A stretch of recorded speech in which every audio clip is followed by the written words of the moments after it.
my name is Jennifer Romatelli and I work at Roper Mountain Science Center. Today we're doing science at home and we're going to be talking about something called the Bernoulli Principle, which was discovered by Daniel Bernoulli. It has to do with the behavior of fluids like liquids or also gases like the air. What he discovered is that when fluids move quickly, they spread out and their pressure drops. Now, something else that we know about air and air pressure is that when you have an area of high pressure and an area of low pressure, the air will move from the high pressure to the low pressure. We can demonstrate this and Bernoulli's principle with a strip of paper. So what you need to do is hold it in front of your mouth and just blow right downward and across the top of the paper.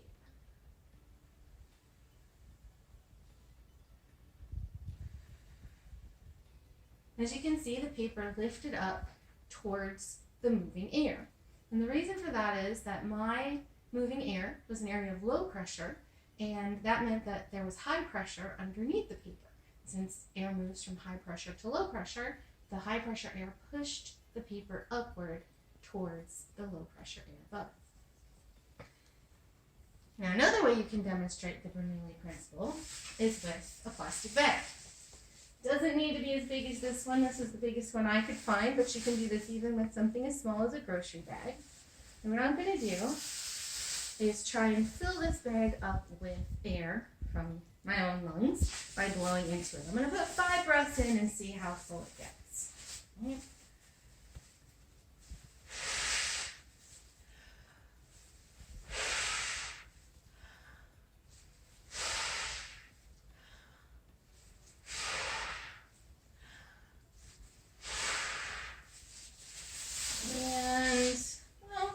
Some air in there. I think if I did this maybe 10, 15, 20 breaths, I might fill up the bag, but I'd also probably pass out, so I'm not going to do that.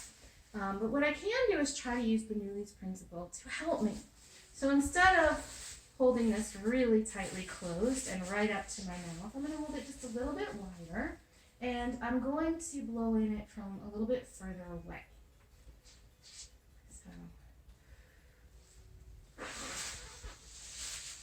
Blowing as fast as I can.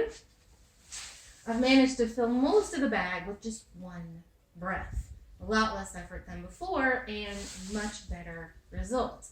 That's because when I blew fast into the bag, I created low pressure inside the bag, and that meant that the high pressure air all around it rushed in after my air and filled the bag up for me, so I didn't have to do most of the work.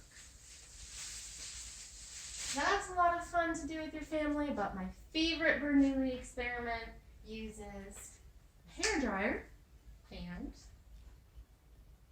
a ping pong ball.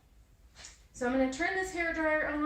We're going to have some fast moving air moving upward, and I'm going to put the ping pong ball into that airstream.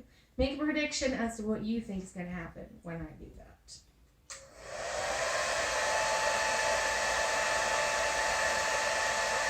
This surprises a lot of people. Most people expect the ball to fall to the ground. But what's happening is the fast-moving air is low pressure, and we have high-pressure air all around it pushing inward and holding it in place. Now you may wonder, is that high pressure pushing inward stronger than the force of gravity pulling downward on the ball? We're going to test this by tilting the hairdryer to the side with the ball in the airstream and see how far we can go before it falls. So again, make your predictions and let's see what happens.